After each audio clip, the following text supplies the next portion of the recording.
I normally fly, but I just Never, didn't ever want to. fly. Well, I didn't want to No, with I'm Jerry. doing it this time and paying the difference, but I may never go back. I mean, yeah, yeah, Oh, yeah. yeah. No, Yes. seriously, I was thinking, but it was really cheap this time, and the scheme of it, I'm Johnny like, said, I'll do that. always says, or if I say we're going, somebody goes, "Are we flying first class?" I said, "Yes." He goes, "Okay, good, because if we're not, I'm not going." I told him, he said, Kind of one I'm of those done. things. I've If had I enough of that. can't, I'm I'm not just going. won't. Yeah. I'm not doing it this time unless I get to the airport and it's just like an unbelievable deal. Yeah, no, not anymore.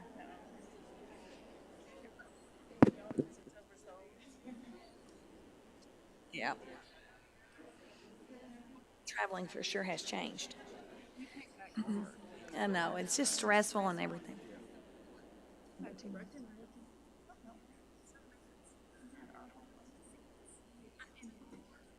Had the, got here first. We're here first.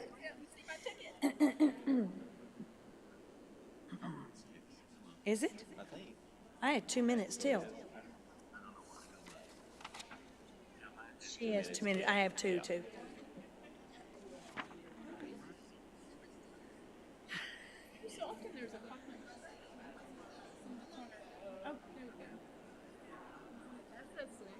His does too. My computer says 6 minutes.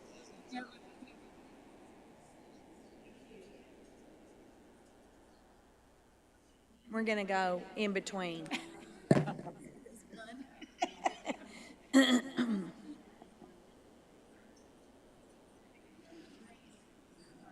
Okay, per the college timekeeper here, it says 6 p.m. So we're going to go ahead and start the meeting. We have established a quorum. Thanks, everybody, for your attendance. And the second item on our agenda is to ask Sandy if anybody has asked to address the board tonight. Okay, thank you. Item number 3 is the chance report. Dr. Wallace. So I told Miss Morris when we were walking in earlier, I said, it feels like we haven't seen you in a few months, but because between the December board meeting and this one, it just seems to be a long time. So thank you for being here this evening. And I want to just say a special thank you to those of you that were able to attend the December graduation ceremonies. It was really special for our students. We graduated more than 400 students. And it was pretty exciting to have 9 of those students with a GPA of 4.0 or higher. 6 had 3.9 to 3.99. I thought I saw Ashley earlier. She is straight in front of us. She put together and was coordinating that entire graduation ceremony. So thank you to you and your team for a very successful Yes. day. North Central Texas College is also proud to announce the launch of a course-sharing pilot program starting this spring, as we are sitting now, in coordination with the Texas Higher Education Coordinating Board. The course-sharing program is basically aligns the recommendations in the Texas Commission on Community College Finance report, and the project was made possible because House Bill 8 passed. If you remember, we talked about that quite a bit, and I have some more updates for you on House Bill 8 this evening. But it allows NCTC to actually expand our interinstitutional network, promote institutional and instructional partnerships by sharing services, and so course sharing is one of those pieces. It's also called course exchange a lot of times. It's a collaborative cross-institutional model that enables our students at one institution to cross-register in online courses at another. It's very akin to those of us that have been in this a long time to the OVCT type courses. If you remember, the Virtual College of Texas did this, but on a more modern and grander scale. So we'll serve, the fun part is NCTC is actually serving as the home and teaching institution for those courses, and meaning that we, the NCTC students, can take online courses at other institutions without having to navigate additional changes in their registration processes, et cetera. So we're excited for that and more to come as that is developed. I'd like to remind the board that we have begun also our process of a new strategic plan, and it's hard to believe, but this is that moment. The first meeting of the Strategic Planning Committee took place last week. That committee is comprised of faculty, staff, and students. It is non-representative. For example, there are no members of Chancellor's Cabinet on that. It's a very organic group that works the trenches and the people that do this work daily, bringing forward strategic plan. But as a part of that also, the board has a role in the strategic planning process. So on that March 9th meeting we've set aside for a retreat, you will be participating your portion of the strategic plan then. Vision casting, we'll have data for you to look at. Also at that the retreat, Dr. Martha Ellis will be joining us to kind of lead that discussion and help us. Dr. Ellis is the former head of the community college study program at UT Austin. She's done many of you have been in some of her training before, just with BOTI, et cetera. And Martha's going to come and help us with that, and we're excited to have her be able to assist us where it's not influenced by anybody inside. She'll be able to help us with that. Yes, yes, ma'am. What position at NCTC is heading the strategic plan? The strategic plan is headed by Dr. Megan Bunyard as chair. Dr. Bunyard is our director of the Graham campus, but it is composed of faculty, of staff, and of students across every area. Each department was requested to sort of submit someone. We have representatives of faculty in general, and then we also have representatives of the faculty senate on there. So there were, so it's a widespread group. We can bring you that list of people if you'd like. But we've even talked to, Megan and I are meeting actually this week to discuss a co-chair possibility out of the faculty side as well, so that we kind of get a co-chair model and she's not responsible for the whole plan. But you'll see some workshops, you'll see focus groups. We have already narrowed down some themes just in the initial meeting or two that we're working toward, but really ground effort on that program. Any questions on that? Okay. I don't want to take as long as it possibly could take to update you on House Bill 8, except to say we are in the full implementation process of that new funding model. And so in 2021, we started with this, and now we're sitting at 2024, and where we are in those milestones as a state is we're refining basically the new funding model. There are going to be some shifts to that funding model and some clarifications. So just this last week, the coordinating board met and passed the special rules that the advisory council's been working on. Those special rules have to do with payout and what we're doing as far as critical fields and specialized programming. One of the things I would let the board know is by 2025, the coordinating board has a desire to align our regions to the same regions that the Texas Workforce Commission has and the Texas Comptroller has. We've always been accustomed to being in a region with, for example, Ranger, Cisco, Vernon, and the Dallas-Fort Worth area. If we go to the Comptroller's designated areas, we will no longer at NCTC be at all in a rural region. We will strictly be in with Metroplex. So our region will be Dallas County. Well, let me just say the colleges it would include: Dallas College, Tarrant College, Weatherford, ourselves, and Collin.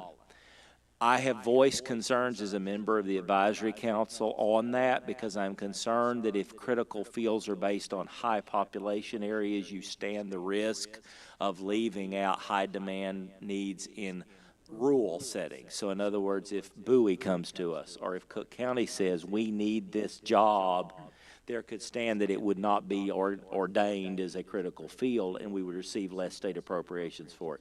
So it's not finalized yet, but I am kind of softly pushing back to say there's more nuances to that than just, oh, that sounds great, let's do it. But it would create others, and the other obstacle that might incur is that those smaller rural colleges will be in their own and may not have their robust need for critical fields that would help them. But in the past, and we've already shared this with the faculty, and some of them I have, but in the past, critical fields, every credential was a credential of value.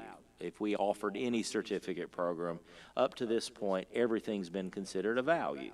I will project that in the next 4 to 5 years, we will begin to see that not all certificate programs are classified in the state as a credential of value. You would have to determine based on your data. Now, there's a nuance to all of that. The nuance is it's still at the discretion to fight that individually as a college if you want to, and the commissioner of higher ed has the ability to overturn that individually without going to the state or the board or any of those things. Now, that's great with the commissioner we have today.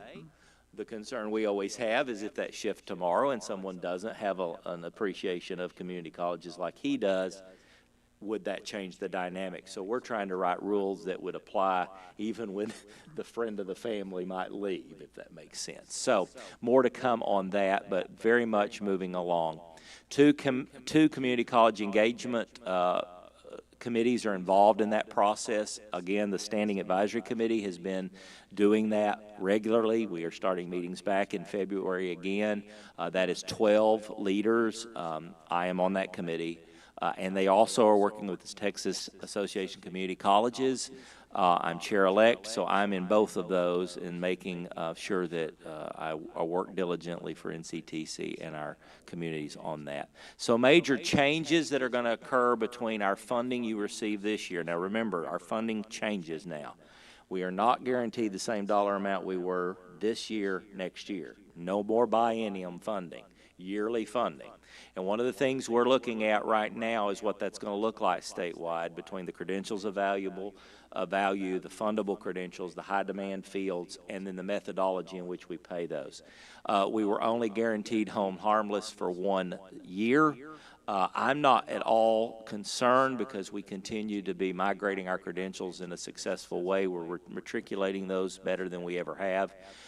We've seen some technology we're using that through our Student Affairs Department on self-awarding through Zogotech. That company has been able to identify for us students on the fringes where that's no longer a manual process but automatically feeds to us.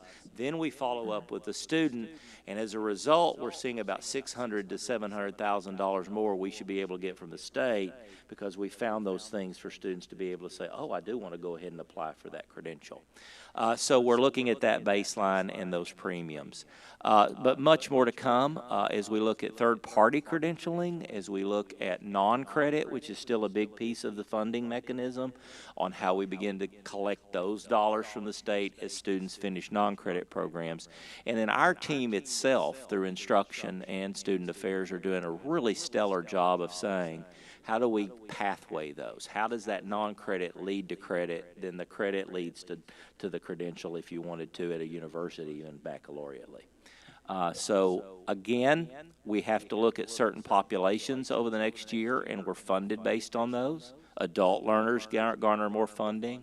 Dual credit through FAST has been successful, but we will be reporting to you what that looks like at the end of this academic year as a part of the budget workshop. Transfer is funded now that hasn't been in the past, so we are garnering funds because we transfer students successfully. The outcomes, they're earning credentials, or they're earning 15 hours of dual credit, or they're earning academic pursuit. And then we're going to have to figure out as a state how we're going to collect all this data. And is Kate here? Did Kate? There she is. Kate really wants to know how we're going to identify all the data, because all the CBM reports we've always used for appropriations are all going to have to change. And so she's on a think tank, and the others of our team are working on that. April 25th is the next major meeting of the HB 8 Rulemaking Committee. We'll be meeting that day to discuss credentials of value, dual credit, third-party credentialing, and then the 25th of July, we'll be looking at weighting those fundable outcomes and what that looks like in our payment process. So more to come definitely there. Just a quick labor snapshot for you all. We are in the land of growth right now. I am amazed at where we are standing as Cook County. And the number of homes and the number of businesses. I'm amazed at what's going on, honestly, in Grayson County and our surrounding areas and the growth. And so today, I was in the Business Advisory Council for the state, and we were talking about Texas added 369,000 jobs last year.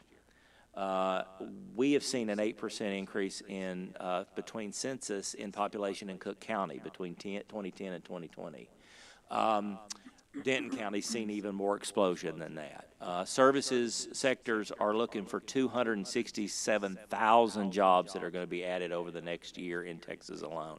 I heard one of our our colleagues from another, from the Central Texas area, mind you, but working with industry, that says we're going to need 500,000 skilled workers we don't have currently in the state to meet the demands of all the industries moving in. You all feel that every day in your own industries and your own work. So the state has had 27 consecutive months of monthly historic employment highs. Unemployment rate has decreased to 4%. It's a little higher than national average, but you also have to consider how many are moving in to the state at the same time you're judging that. And then on the last business day of November, we had 809,000 unfilled jobs in the state of Texas. If you think of that, there's a disconnect still then between skilled workforce and jobs that are needed, and the community colleges are going to be able to fund that. In conclusion of my comments this evening, you have at your desk the lovely TASB Update 46 for you to take. We've always printed these physically because they're hard to read anyway. You'll be working on those next board meeting for adoption, so we give them plenty of time to review them. I know that's a hard read, and there's a lot of changes, and the Senate Bill 17 effects are starting to trickle down into policy now. That was the EDI, ending EDI work, and there's some interesting narrative I would encourage you to read regarding vendor relationships as a result of that Senate Bill 17, but we'll be bringing those to you at the next meeting, but wanted to give you plenty of time to read those. That's all I have in my report this evening, unless you have any questions for me.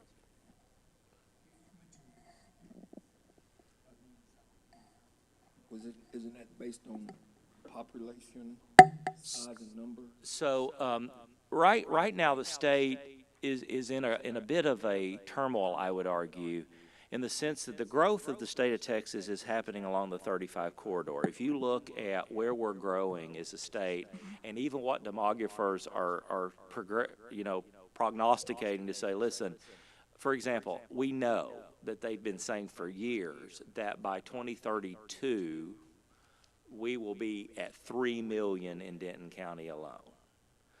We're only at 1 million today, so that's huge growth. The problem is, and this is part of the new funding model, the funding model is trying to provide for rural colleges where their districts are still located in rural areas. So for example, NCTC district headquarters, our headquarters are in Gainesville, Texas. We're a Cook County based school. Our revenue of taxes comes from Cook County. So because Cook County has lower valuations than Denton and other bigger counties, we're still getting what's called base tier, which is an incentive dollar amount to help us, because we couldn't garner the taxes equal to Dallas if you had this sounds like you have 100% tax rate and not garner that much money, right? Mm-hmm. And so we're getting that, and rural communities are getting that, and that's how they're supplementing their needs, is to help them stay afloat, because we're having this mass exodus sort of from West Texas, honestly, into the Metroplex, or some of the Metroplexes moving to Houston, and it's just an odd time right now. But I think House Bill 8, it was the saving grace for rural colleges that don't have a Denton County for tuition and fees, that don't have like Blinn, that wouldn't have Bryan College Station. Colleges like Clarendon Ranger, Frank Phillips don't exist without help, but yet their mission is still critical for those areas. And so I hope that answers your question, that the rural piece is not going away. It's got funding for it. We'll continue to serve it. It just may be your reimbursement rates are different if you're clogged into a different group than we've been in the past. Okay. All right. Thank you very much for your report. All right. The next report would be the finance report from Dr. Miller. You'll have in front of you now 2 months worth of financial statements for the month of November and the month of December. And there is a loose sheet that I placed on top of your packet. I apologize, but this afternoon I found what is I consider to be a substantial error on the budget comparison report for December. And if you just quickly glance at it, you probably don't even see that there's anything wrong. The sum totals are correct. But if you'll look under use of funds at the bottom of that sheet, I got off one line in entering those numbers. So the bottom 6 categories, I believe, all had the wrong figure. So I corrected those and reprinted that and put that at your desk. As I said, the grand total for use of funds is the same, but if you try to make any comparisons back across with the previous year, you're going to have some crazy numbers. That's where I found it when I started trying to compare where we were with last year, and I thought, wait, these numbers don't make sense. So again, I apologize for that error, and we'll try to see that it doesn't happen again. A couple of other things I just wanted to point out, and of course I'm be happy to answer any questions you might have, but if you turn on over on the December report, I just wanted to point out to you on that colorful chart that's titled the investment report. I did a little background in research because you'll see there the first month of the second quarter, we showed the average rate of return on all of our money. And I just wanted to point out that 5.263% return on invested funds. I went back and looked 2 years ago, the exact same month. Instead of 5.263, we were collecting 0.20.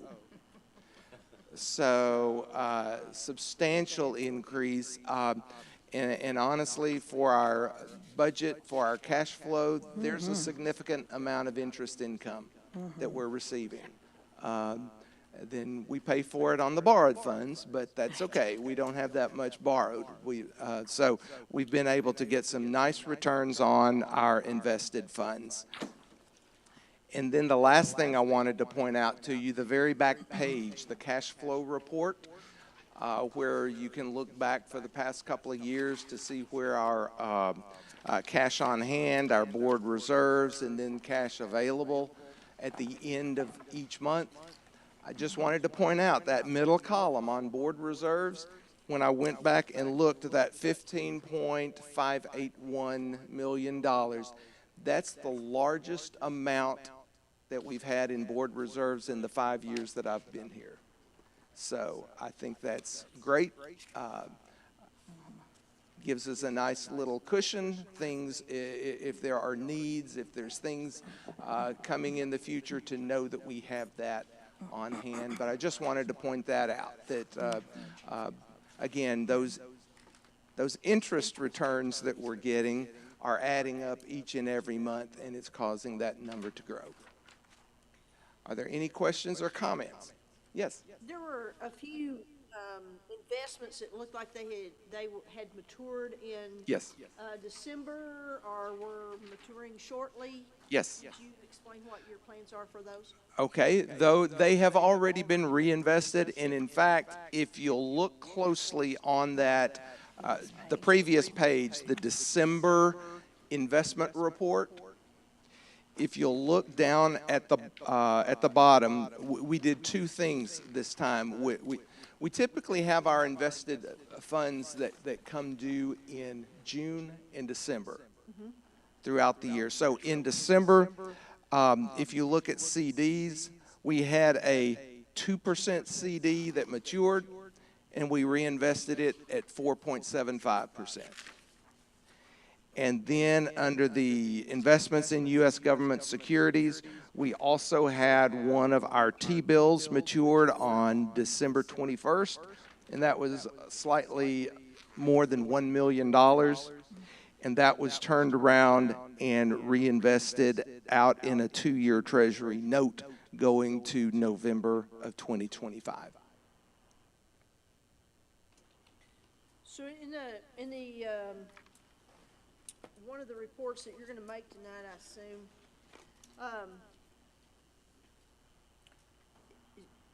it says that one of the things that we're supposed to do is have someone over your investments and to scrutinize where they're going away. What are our I mean, do we have a written plan on all that? I'm sure we do. We have an investment policy that was included in your notes because we have an annual review of that. I always work closely with the Finance Committee if there's any desire for changes, because that investment policy is made up both of legal policy and local policy. The legal comes down from the state and the feds. We have no choice, but local are some things that we do have flexibility, that we can make changes. It's been a while since we have had chosen to elect to have any change on the local side of the investment policy, but definitely work closely with the Finance Committee before making any major decisions on what to do with the investments. Thank you. Sure. And Dr. Bellows, you weren't on the board at this time, so I don't know if part of the CD conversation you were asking about too is when Dr. Miller came, we decided to try to do an alternate shift where not everything was due at one moment in time and everything wasn't. And so that's really helped us be able, then the board has access to liquid funds more readily than when in the old days we had all 10 of them one time come due, you'd rush around. So that's kind of part of that staggering as well. I believe it's between $5 and $5.5 million of the board reserves has been in CDs. We just recently branched into some of the T-bills and Treasury notes, but we pretty much have it set up now that every 6 months, about a quarter of those are maturing. The plan was to go out with 2-year investments that are staggered so that there's 4 different investments and one of them matures every 6 months. That way you just you can ride the increase in interest rates up, but then you can stay up there a little while longer when they start coming down. And Does the college have ability to buy T-bills directly, or do we have a service that provides that? we go through our depository bank at First State Bank. They provide that access for us. Other questions? Thank you very much for All that right. report. Thank you. All right, the next information report would be the Red River Promise from Barbara. So as Barbara's coming up, we also have a guest with us. I just want to say how much I appreciate their work on Red River. They've been nationally and statewide recognized, so we'll probably give them a hand at the end, but I think we need to give Barbara and her team a round of applause for their work with Red River. Thank you. Thank you, Dr. Wallace, and thank you, Board of Regents, for the opportunity to speak today and just give you a little update on the program. I'll be presenting based on the report that was provided. I want to thank again the Board of Regents, administration, NCTC, faculty and staff, partnering school districts and universities just for their continued support and commitment to this program. We are in our 3rd and final year of grant funding eligibility.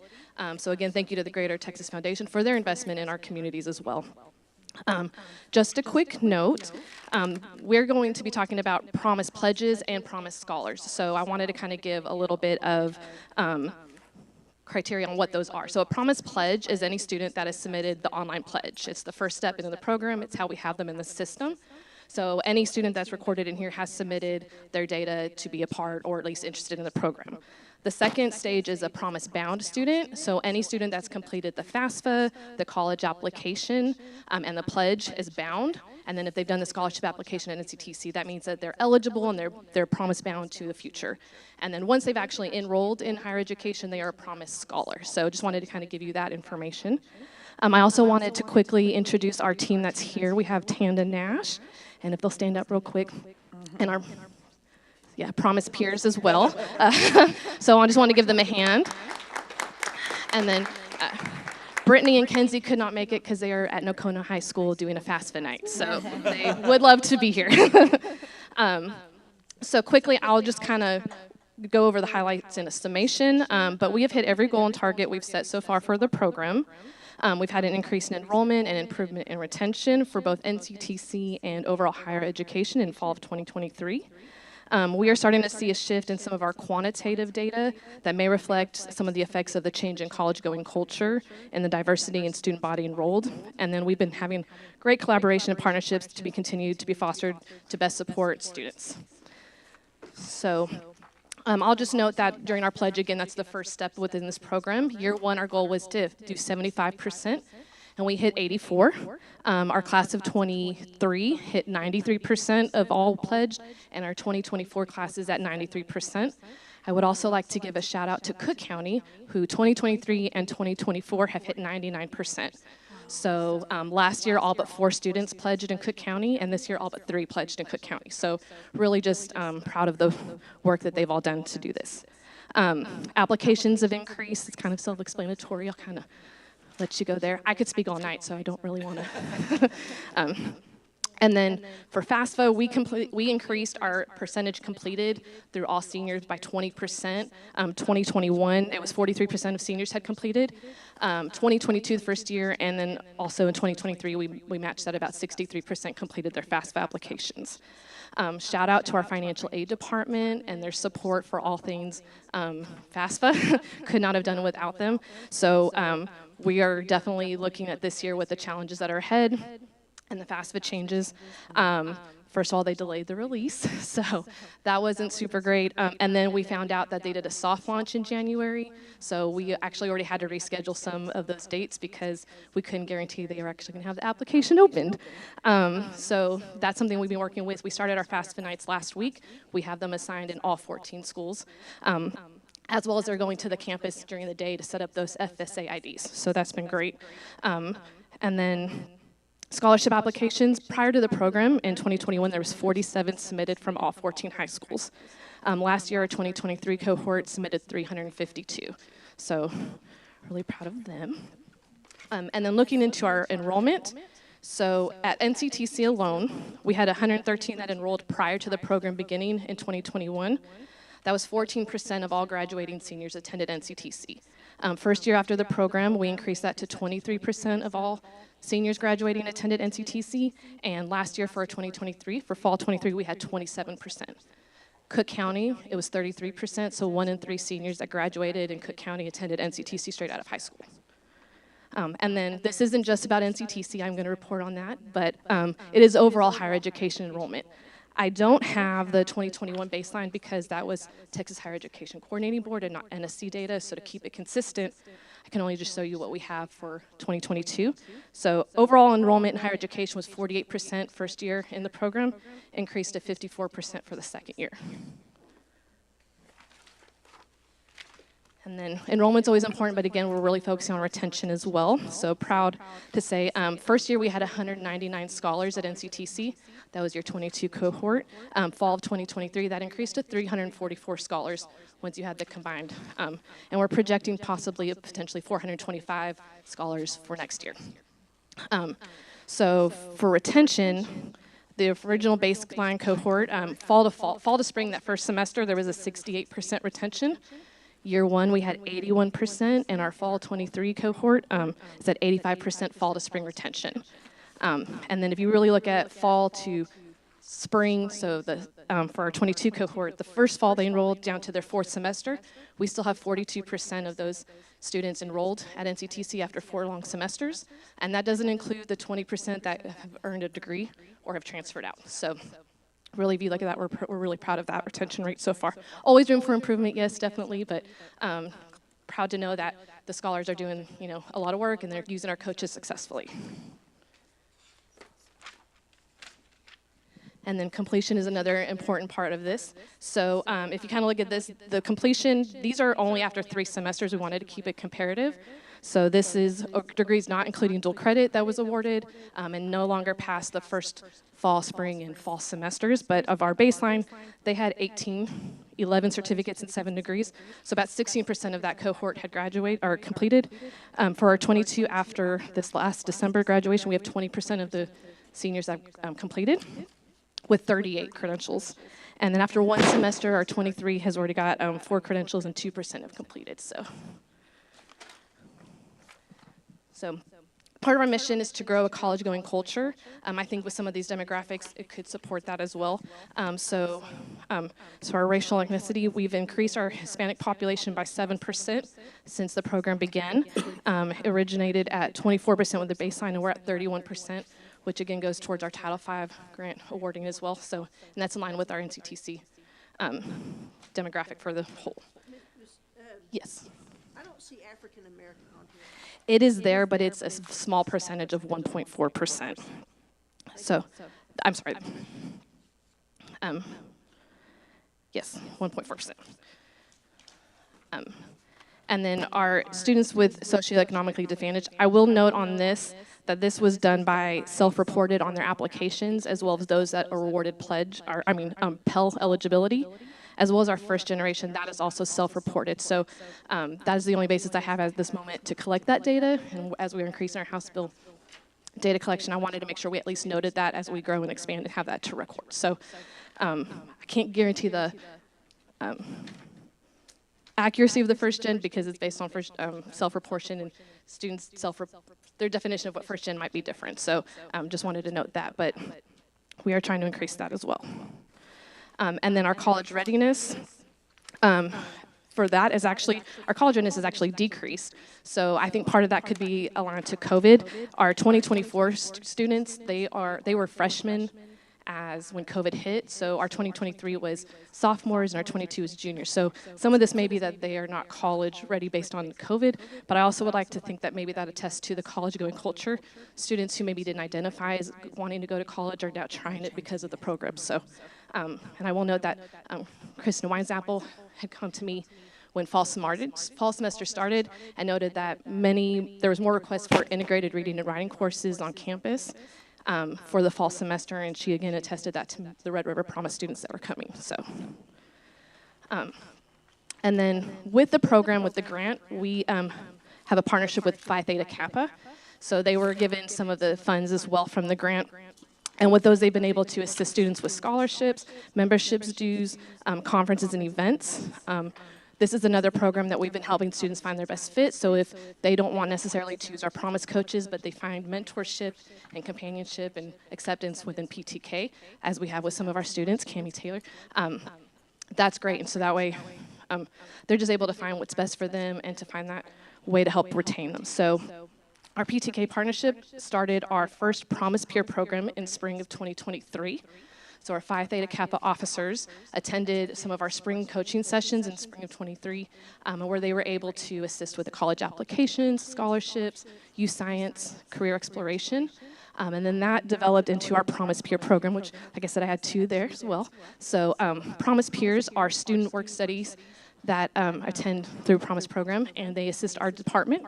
So that would be an opportunity for them to get mentorship from NCTC faculty and staff, but then also provide mentorship to other peers and our other high school students. High school students are more likely to come and ask other fellow students around their age questions or get guidance sometimes to feel more comfortable than me. So it's been a great way for them to feel like they can approach us. They attend high schools, select high schools once a week, where they're able to kind of be that constant presence there to where you're not going to get as much done if you're there once a month and trying to get everyone done. But if you have a constant presence there every week, they're able to come in and get little things done throughout the semester. So that started in the fall. We're in our second semester of that as well. Any questions so far? I talk fast and forget to breathe sometimes. So, okay. So outreach, this is only our 22-23. This doesn't even touch what we've done this semester or fall. But just know that we are working every fall, spring, summer to make sure that we're working with our internal and external partners to provide students with opportunities and support. In the fall, we have the pledge rallies, parent information sessions, FAFSA nights. In the spring, we do the senior spring coaching sessions, and then more catch-all nights. And then in the summer, we do the Promise Acceptance Celebration, First Year Experience, and then the Counselor's Workshop. In 22-23, we presented a lot nationally. So again, thank you, Dr. Wallace, Melinda, everyone for their assistance with those. And then kind of looking at our funding breakdown, I will note that, again, these were done last week before official data record, so the spring numbers will and could probably will change. But just wanted to give you kind of a synopsis of what it's looking like. So in the first year total, fall, spring, and summer, we generated about $600,000 in tuition. And then the breakdown, Promise Last Dollar funded 265 of that, Pell Grant funded 315, and scholarship and aids, 116. For fall, when you combine both Promise 22 and 23, collectively 498 was generated for the fall, with 229 by Promise, Pell Grant paying 195,721, and the scholarships paying 73. So collectively, pending official date of record, we've collected for this current year a little over 900,000, with Promise paying about 400,000 of that. So for the funding portion, with the fundraising, based on what we've found here, we found that we're going to need to generate approximately 10 million overall combined, 4.5 by Cook, Montague by 3.2, and Young for 2.5 to really generate the interest that's needed for those.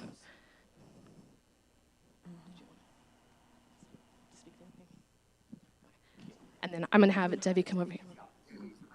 Debbie's available if you have any questions about the actual fundraising piece of this. One of the things I think is good for us to understand is when we first started this program, we were thinking in the terms of $21 million. What we found is because of the Pell eligibilities and the scholarships from the foundation that already exist, that dollar amount per year is drastically less than we thought it was going to cost us. And we're starting to get into the cohort numbers that will be a regular, systematic feeling of it. So that's beneficial, and that's why I think that page 19 is so important to the report, is to say those dollars you set aside as a board, if you remember, those $3 million out of some of our COVID funds to support this, is actually working quite well and going further than we initially, and it's allowed the foundation to focus on raising the money without using any of that yet, and that's been really important to starting this program. I don't know if you'd add something to that, Debbie. Or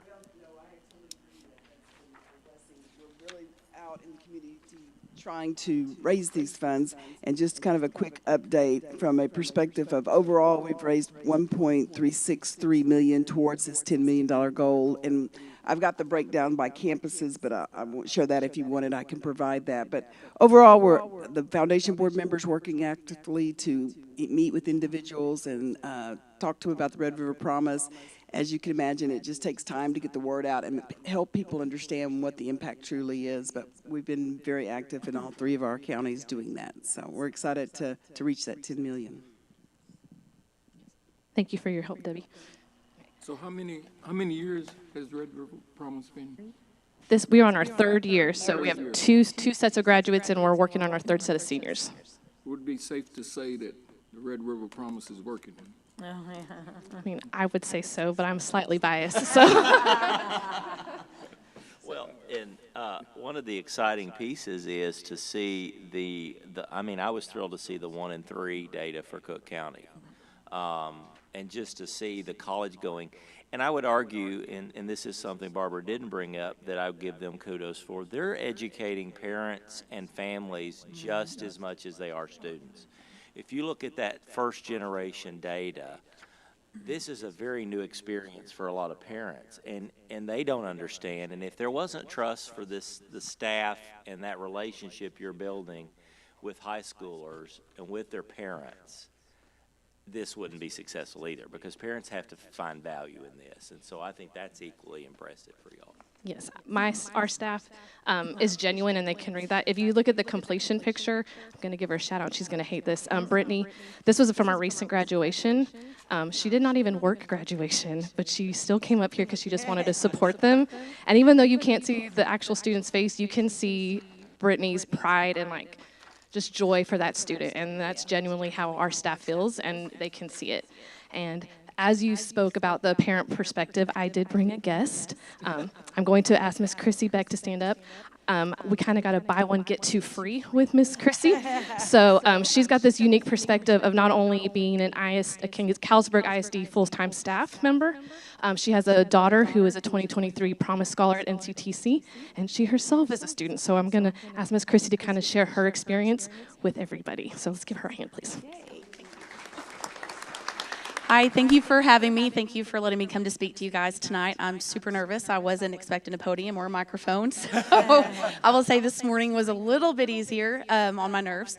So my name is Chrissy Beck. I work at Carlsberg High School. I am a principal secretary there, and I am also the cheer coach there. I've worked there for probably over 10 years. I've coached our cheer program for over 5. My dad, some of you may know who he is, Ron Selman.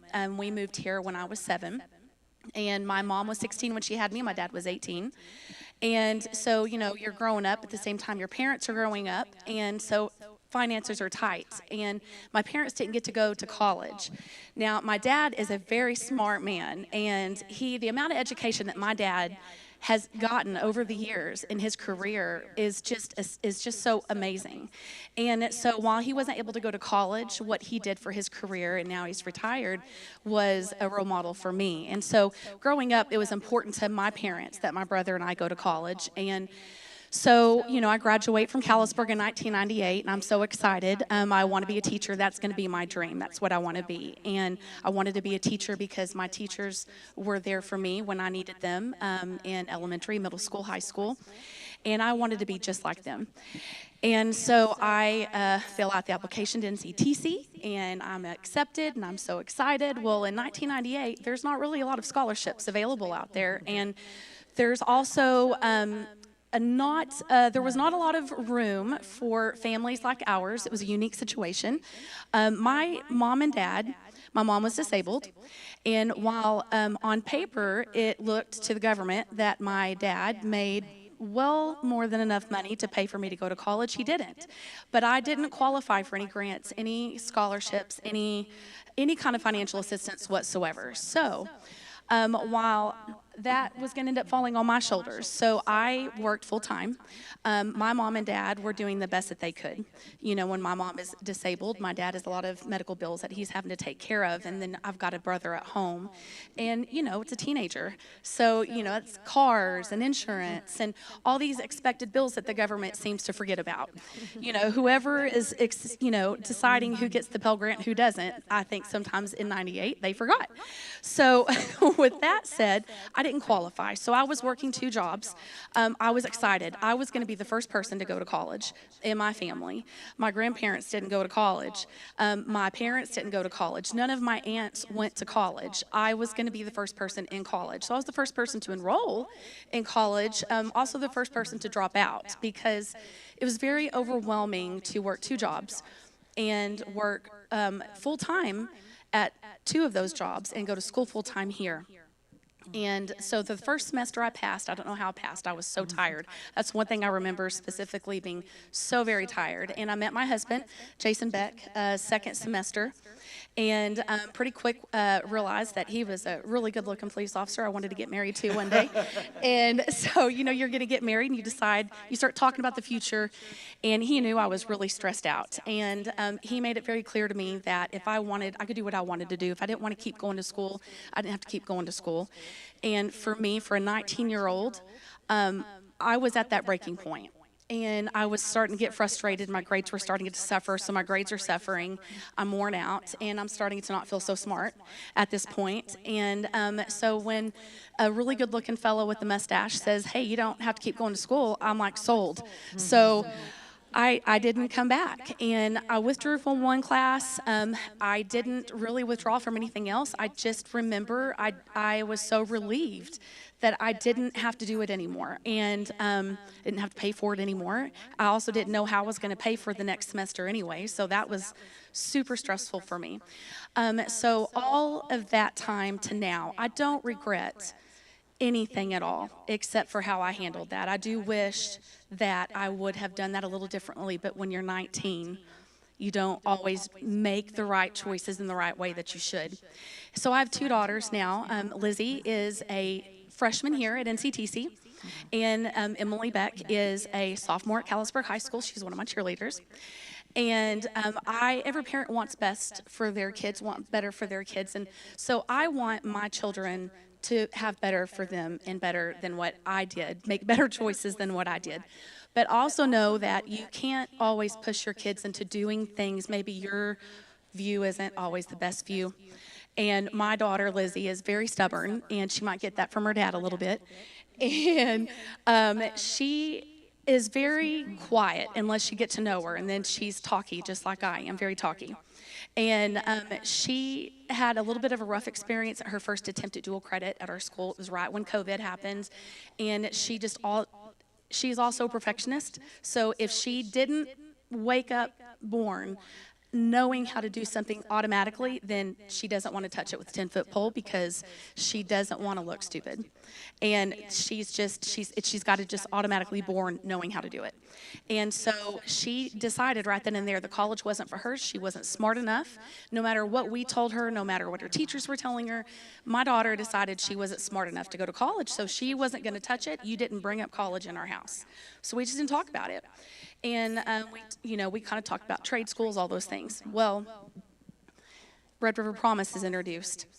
Not only is Red River Promise introduced, she didn't want to hear anything about Red River Promise, but what did happen is you guys invited school districts to bring their seniors out to your campus and take a tour. And our school district at Callisburg, we brought our entire senior class on a bus. And I might have accidentally lost the permission slip that said she could stay at the school. And so she kind of had to go. Because I just knew if she could come here and see, she would be okay. And that is exactly what happened. She came here on the tour and she saw that this campus was not what she had built up in her head. She had everything very unapproachable. She had this big, huge university, impersonable experience built up in her head. The people that work here that met with those seniors when they got off the bus were so friendly and so kind. And that is the first thing that my daughter mentioned was how kind they were. My daughter is a very smart girl and she knows when someone is humoring her. And that was the very first thing she said, Mom, they were like talking to me like I was normal. I didn't feel like they were trying to sell me anything. And the other thing that absolutely helped her was the fact that you had other universities here so that she could meet with them. Well, we are a big Rec M Tech fan, and myself, my husband is SFA, but I raised my children to get their guns up, and so that if I had not dropped out of college, that was going to be my plan. I was going to transfer to Texas Tech. That has always been my dream. I have family there. My aunt has retired from working at Texas Tech. I love that school. She met with them, and she had a plan by the time she got home. And she was so pumped. Well, then here comes Barbara, and you have Red River Promise people at our school. And it's not just a one-time visit or a two-time visit. They are at our school regularly. And they're meeting with every kid that we have individually, and they're giving them time. They're treating them like we're here for you. You take all the time you need. That is how they are talking to our students. And Lizzie made friends with Barbara. I might have put a bug in Barbara's ear. Hey, my kid, can you just help her along? She's not going to listen to anything I say. And she kept Lizzie excited.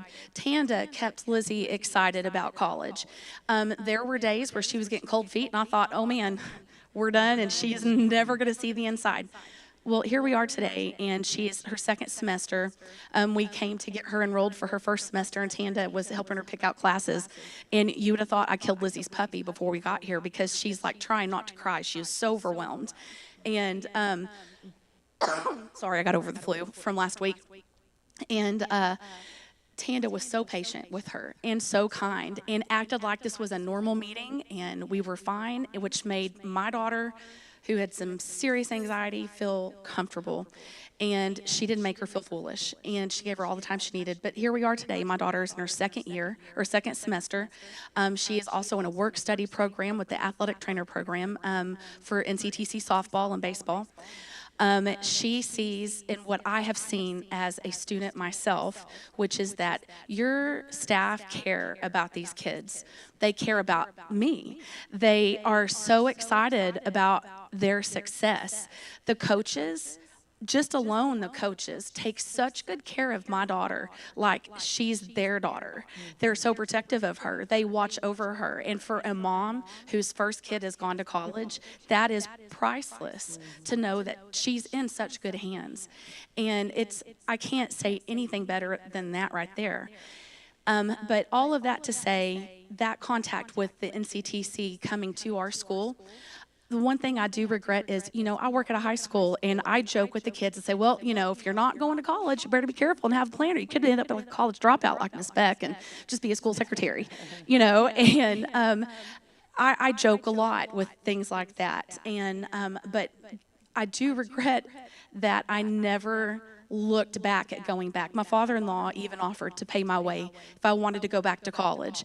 But by that point, I had built up in my head I was not smart enough. I couldn't do it. I wasn't good enough. I wasn't smart enough. And when my father-in-law offered to do that, I was like, oh, no, no, no, no. Thanks. Very overwhelming. Having NCTC come gave me a chance to chit-chat with them for just a moment. I love to chit-chat. But to see that this is doable. This is doable. And for me, I'm 44 years old. I have 2 kids, married for 24 years, and I felt like this was not doable. I needed someone to come to me and make me see that it is. And had it not been for Red River Promise, that ripple effect, I wouldn't be here today as a student. And my daughter and I both got letters in the mail about a week ago that we were both made the dean's list. So not only did I not feel smart enough, that letter's probably never going to go anywhere except for, with me everywhere, always. I think it's in my purse right now. So, it was such a big deal. But I will tell you that every professor I've had, every person I have talked to, even the financial aid department, when I have needed to call and make sure that all of my stuff is lined up, everyone wants to know, how are you liking it? What are you thinking? And then when I tell them, I'm having the time of my life. I took 12 hours last semester. I coached cheer at Callisburg. That is a UIL event. I compete for a state title just like football and volleyball. So fall is my busy time of the year. And so the 12 hours I was nervous about, I didn't have any problem with that. So I'm taking 16 hours this semester. The school is my go-to, relief. I get excited to come home and open up my laptop. I had to start carrying my big handbag so I could put my iPad in it. So if I'm at the doctor's office, I can work on my assignments. Y'all, I'm excited. I love school. Red River Promise did that. I'm so excited. I can't wait. And so hopefully in the next 2 to 3 years, I'll have a degree. I'm going to get my major in English. And then I will do an alternative certification program through Region 11 or I Teach Texas because I really can't quit my job to do some student teaching, and I really can't take a pay cut to do student teaching on the aid program. So I'm going to go that route. I'm going to cheat just a little bit and do the alternative certification program. But I'm also going to get my degree from Texas Tech. And so I'm going to get something from NCTC, which has serviced my family, my husband's family, my brother, his dad, my mother-in-law. Y'all have done so much for just our family. But Red River Promise is a all of these numbers here, what you guys have done for us is priceless. So, thank you. Thank you, Chrissy. So, I did not pay her, but I might buy her Starbucks. I'm not sure. So, I thank you for your time again. We like to talk a lot, so I appreciate it. Does anyone have any questions before we hand it over? I just have one comment. Yes, ma'am. I was a part of NCTC for 30 years as an employee. I was a student before that. This is the most impressive program that I have seen at NCTC in 40 some odd years. Yeah. Thank you. That means so much. Thank you, Dr. Mellows. Thank y'all. All right, thank you very much. Okay, the next item is our consent agenda items. Do we have anything, item A through E, that we'd like to pull off and consider independently? Yes. Okay. Item C, please, aviation maintenance program. Okay, so we're I'd just going like to know more about it. It All sounds right. phenomenal. Good. And I don't want it hidden. All right, very good. So we will, at this time, take item C off and take care of it in just a second. So at this time, I would accept a motion to accept item A, B, D, and E on the consent agendas. I'll make that motion. Okay, we have a motion by Ms. Morris. We have a second by Mr. Henderson. Additional discussion? All those in favor signify by saying aye. Raise your right hand, please. Aye. Opposed? Motion carried. Thank you. Okay, item C. So it's the approval of the aviation maintenance program. So I believe that Daryl Smith will probably do that for you. You're just kind of wanting an update of what that is and highlight it. Then he's the man. Perfect. Well, good evening, and thank you for the opportunity to talk. I do have to take a breath, and I do not have the energy. But, it's hard to follow such positive news also. But, I can go over anything that you all might have a question about with the aviation program. This is something that NCTC's been working on for 9+ years. I know that it's been considered before several times. They actually approached us again 2 years ago, a year and a half ago, and we got an advisory board together. We hashed out the curriculum that you see before you, and we're in the process of working on an MOU now and also getting the approval of the board. That's what I was. They will host the technical courses. Denton campus will host the administrative part of it. U.S. Aviation, sorry, in Denton. We, prior to Darrell being here, we've discussed this program, to your point, about 8 years. And initially, U.S. Aviation, which is, or has been in the past, a Cook County resident, owned that firm. And he still lives, I think he's moved. Yeah. Yeah, they moved. They moved. The CFO does. But long story short, we've been talking to them, and initially they approached the college on a pilot program, not a starting, but like airline pilot. We can't sustain that funding. That is an expensive program. We don't have the facility. And ironically, back those days, I called TSTC. This is an irony. And said, would you like to deliver this program? And they said, no, we don't want to be in Denton County. My, how things change. And I'd called them. I said, because we could partner on the prerequisite work and you take over that program the state's paying you to do. They didn't want to do that because they said they didn't want the financial ramification of it. So we went back, and this is to Darrell, he's not giving himself enough credit. This has been a huge lift on their part to say there's a lot around aviation that doesn't require the pilot license. That doesn't mean these students can't matriculate that direction in the future, but that agreement we have would be to work with actually Tarrant County College. They have it.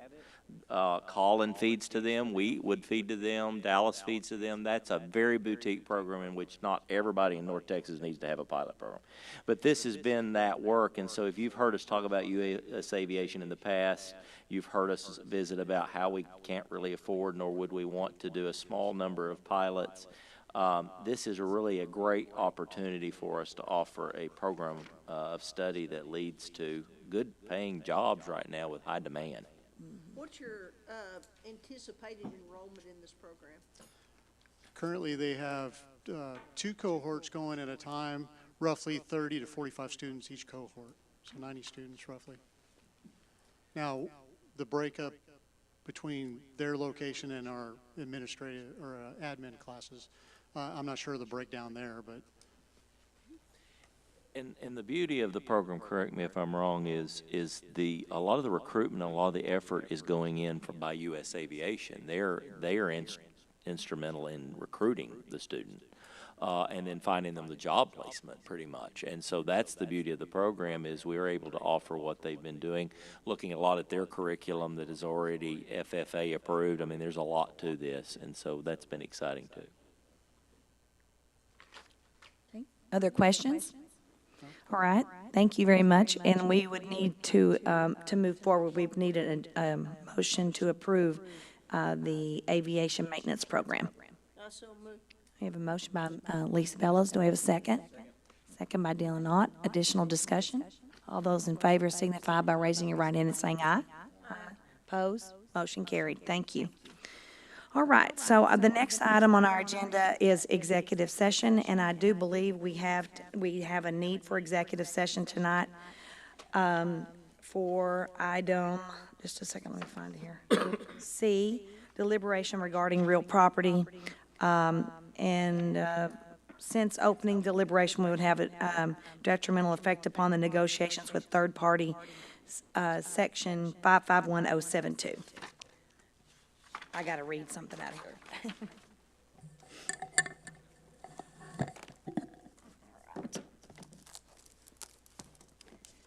All right. So the board will now recess this regular meeting and go directly into executive session as provided for in the following Texas government codes. Section 551.072, which is deliberations about real property.